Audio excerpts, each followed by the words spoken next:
What's going on, everybody? Matt Malatesta, Jackson DiPasquale, Vype Podcast Room, Bradley Collier behind the scenes, Alex Henson as well. Let's talk some high school football. Let's talk about things we don't really care about. All right, we'll start here. Boom, LSU chokes in Las Vegas. I was on the scene, saw Shaq, saw Jaden Daniels, didn't see a win, totally sucked. Jackson, what happened at A&M? First home game, A&M's crowd's packed, and Connor Wegman just had a rough game at quarterback. Was 13 for 30, and Aggies lose a close one at home against a top 10 team. Connor Wegman, Bridgeland. How about this? Cam Ward is my new favorite quarterback from Lamar Consolidated High School. He's getting ready to do damage at the University of Miami. Jalen Milroe looked on point from Tompkins at Alabama, of course. Kyron Drones played really well. Virginia Tech, he was from Shadow Creek. So a lot of cool high school kids from here doing big things as it relates to the college and pro ranks. Ethan Bonner from the Woodlands makes the Miami Dolphins. Of course, Jalen Hurts is going to do his thing. Philadelphia, Houston littered all over the NFL. How about this? Danny Amendola is on Dancing with the Stars. Bang, bang. Woodlands receiver just was announced that he will be on Dancing with the Stars, won some Super Bowls with the New England Patriots. Also, Friendswood Vype star volleyball, Mackenzie Manbeck. I had to get that name right. She is starring on Big Brother right now. So we got a lot of Houston vibey stuff. Bachelorette, I know you don't watch it. Absolutely abysmal this year. Unfortunately, the guy that was the most hated person in the history of Bachelorette is from Houston. Come on, bro. He was horrific. He is horrific. All right, let's talk some football. This weekend, what did we learn? Your top 2 or 3 things that you felt like we learned in week 1 in Greater Houston football? Yeah, we had some big games overall, week 1, exciting games. I think three things we learned, especially about 3 different teams. First off, we'll start with our number 1 team, who will be our number 1 team this week. That'll be the North Shore Mustangs. They had a team from Dallas coming in who's been in the state championship game the past 3 years, in South Oak Cliff, who has won 2 out of 3. Obviously, last year losing the P&G. North Shore came out, and a lot of people were saying, even at the game, it's going to be a close game. They think it's going to be a close game, and it started off that way. First quarter ended 0-0. But then, North Shore became North Shore again. Caleb Bailey got comfortable. He threw a big touchdown pass to Cam Smith that started off. Then the defense made a couple plays. You had a nice sack by C.J. Ross. And then you just saw this team be a complete football team in all phases of the game. They were able to score 38 in unanswered points. And they were able to win in kind of a dominating fashion on Friday night against a team in South Oak Cliff that arguably has one of the best offensive lines in the country up front, that will be taking on all these other Dallas schools like Duncanville, DeSoto, and they'll play those teams in non-district as well. So I think you learned a lot about this North Shore team and what they can do and how they have prepared for this game, this year, and making another playoff run and getting state. You look at another team, Summer Creek, beating Shadow Creek, who last week we even said, I said I thought Shadow Creek was going to win that game. Summer Creek came out and stomped the Shadow Creek Sharks this week. 42-0, I believe, was the final score. You look at this Summer Creek team, they don't necessarily have that superstar, recruited athlete on their team, but it's a team that's gone to state. It was something that you brought up last week, the state experience, having the experience of going to the playoffs. They return a lot of that roster back, and I think that we saw that on Friday night as the Bulldogs pulled off, in our rankings, an upset against the Shadow Creek Sharks. North Shore looks amazing. One of my new favorite people in high school sports in Houston. I love Devin Sanchez, going to Ohio State, Caleb Bailey. Chase Calicut is nuts. The dude is nuts. He's super fun. He's probably a handful for Willie Gaston to kind of control. But this guy on the field is a 6'3" DB who is got so much upside. He's going to be a national recruit if he can just keep it together. Dude, keep it together. But he's only a junior. He's going to be amazing. Tyrone Green. Coach Green at Shadow Creek. What the heck was that? Summer Creek roasted them, and they have a transfer from Hightower. JoJo Stewart. 2 pick sixes. Summer Creek is not a team you want to mess with. Why? And you said it best. They play a team game. No stars. The biggest star is Kenny Harrison, the coach, because he's awesome. So what I do love is a team that I guarantee you they watched or they saw our rankings. Summer Creek did and said, this is bullcrap. We're going to beat Shadow Creek. And they killed them in week 1. I thought that was interesting. Magnolia beating Lake Creek. Lake Creek was our number 1 team in 5A. Not anymore. They couldn't stop Tomball. I'm not saying Tomball's bad. I'm just saying Tomball's not known to be this offensive super giant, but they scored 55 on Lake Creek. Who is our number 1 team? That moves Randall up into the number 1 spot. They're a really good balanced team. They're going to be a superpower in 5A, along with our Iowa Colony. They're going to be so good. But check out our rankings. Our rankings are coming out. They're out already, so check those out on our website, Instagram, Facebook, Twitter, etc. Anything else you found interesting as it relates to, there's so much parity in high school football in Houston. We saw kind of that back end of our rankings they just got kind of knocked around. It's really hard to tell in week 1 who's going to be great. I'm still on the Ridge Point bandwagon. Who else? What other bandwagons are we on? You were on the Fulshear bandwagon. I think you were right too, but I think we need to start talking more about Pearland. Pearland was up in that game late in the game. They played them tough. Defensively, this Pearland team is going to be very tough to beat. It's all going to be, can the offense get going? Week 1, you're not really expecting, well, you might expect a lot from your offense, but it's a week 1 jitters. Kids got to get accumulated with playing at the varsity level. If they've never played on the varsity level before, you could have young talent, whatever it may be. But that Pearland defense was really good against that Fulshear team. Fulshear squeaked out with the win. I think Pearland's a team that we should be talking about more and watching out for. Yes, they dropped out of our rankings, but I don't expect them to stay out of the rankings for too much longer. Katie, what happened? What's going on? Dickinson is good. They're physical. They run the ball well, but Katie barely ended up beating them, which was an interesting matchup. And then Hightower barely beat someone as well. I can't remember who it was, but they snuck out a victory as well. But, man, there's a lot of parity in the city of Houston, which is great to watch week in and week out. Also, we're doing a big game this week. Ridge Point plays Fulshear, a pair of top 5-6 teams in the city of Houston. That could be awesome on Space City Home Network. All right, let's talk some volleyball. You're not even ready to talk about volleyball. Everybody's chirping out our rankings also because they're like, oh my gosh, Stratford should be number 1. Stratford is good. They're good. Stratford has a player on their team that's a junior that is awesome. Last name of Hickman, already committed. 6'4", 6'5". She is carrying that team right now, and they're going to go deep in the postseason. Maybe they're going to demolish their district. Our number 1 currently is Cy Ranch. Cy Ranch has knocked off Cinco Ranch, who was in the state finals, and Grand Oaks, who won the state championship last year.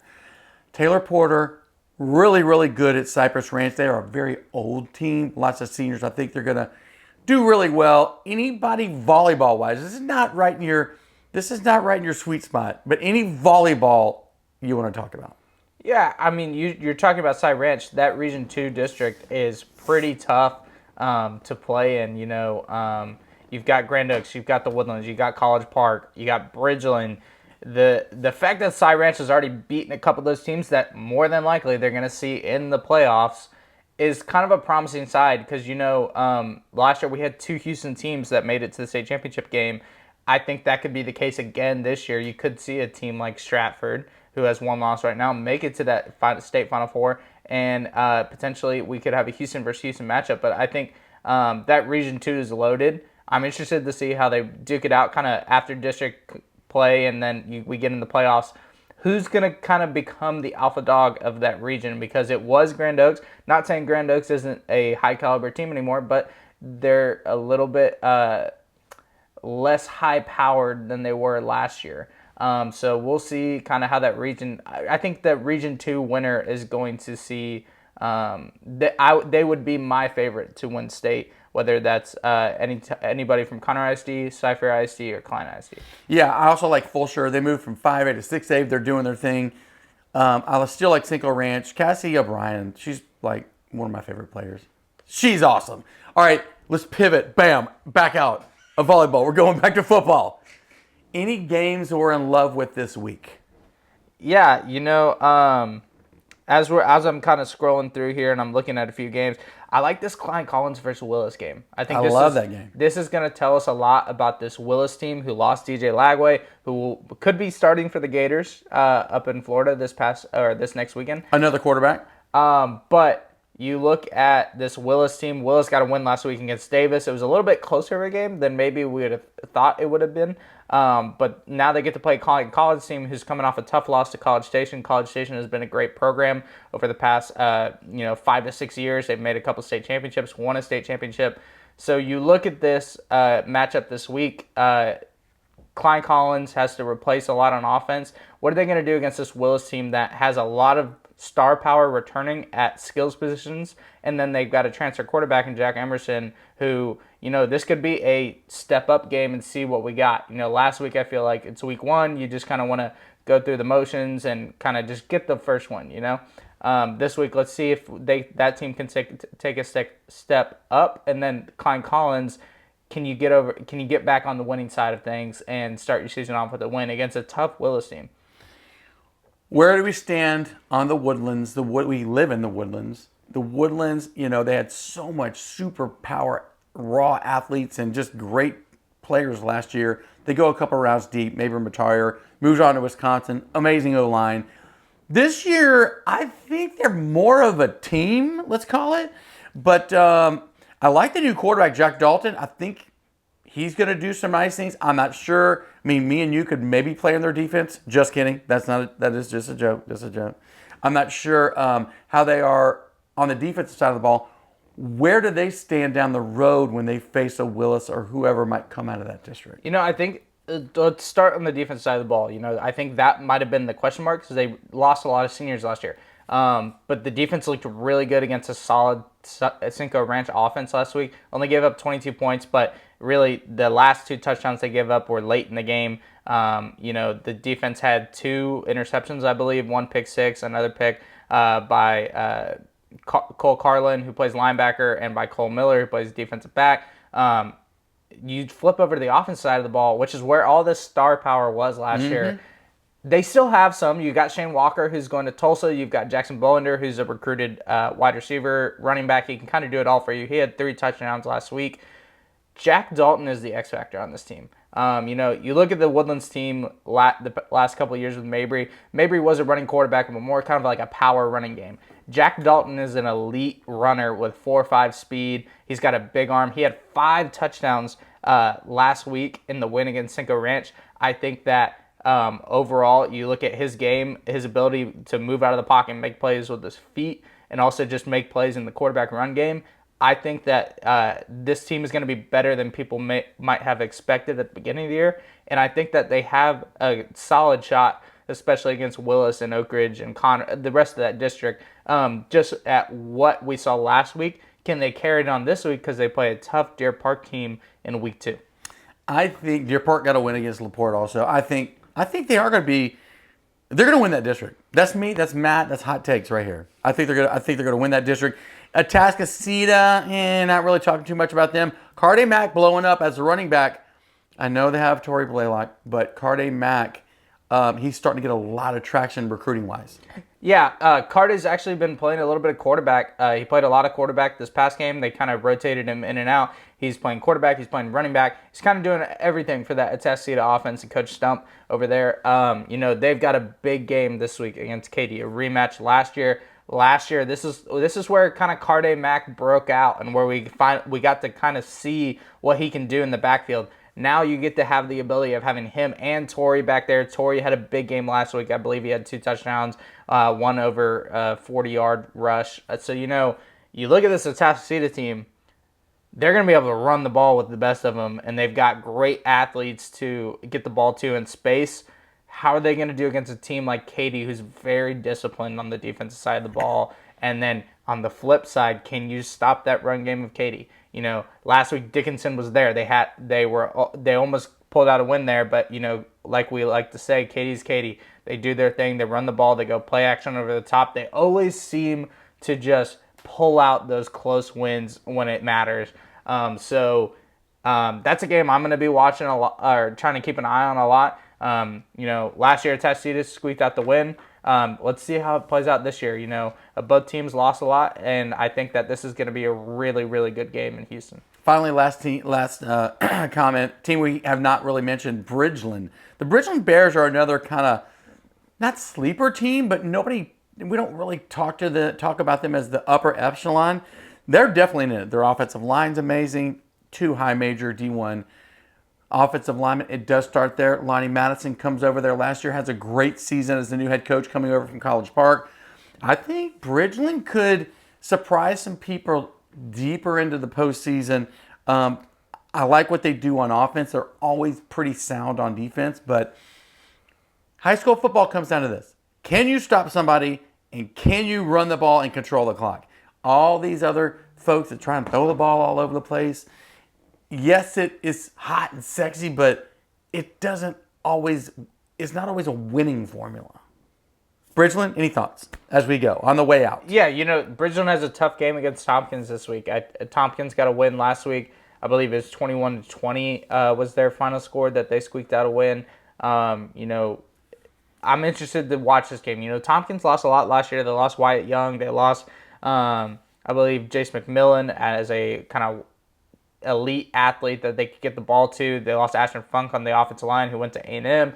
You just look at this team, they kind of lost a lot, but also they kept a lot. They had a backup quarterback, Justin Thurmeyer, who is now the starter. Big, tall, 6'3", 6'4" kid that can sling it. I'm looking forward to this matchup. I think this is a good test for Bridgeland to get ready for the playoffs. This is a Tompkins team who has seen success in the playoffs overall in the past 5 to 6 years. Let's see kind of what Bridgeland's made of. This is some early competition for them before they get into district, and I want to see kind of how they do. And last year I believe Bridgeland got the win away, so let's see if they can stay on top, keep winning games, and then I think that this will definitely prepare them for a deep playoff run. In a word, is Galveston ball for real? Yes. Galveston ball is for real. Jonah Williams might be the best athlete in the state. Hot take. They're pretty good. I'm not sure. Manville, I don't know. But I think they might be better than advertised out of that 5A area. Okay, Matt Jackson, Vype Media, Vype Podcast Room. Keep watching, like, subscribe, follow us on all our social media channels. We will catch you next week with more information you need to know about high school sports and a lot of information you don't really care about in the world of Houston kids doing stuff around the globe. See you next time.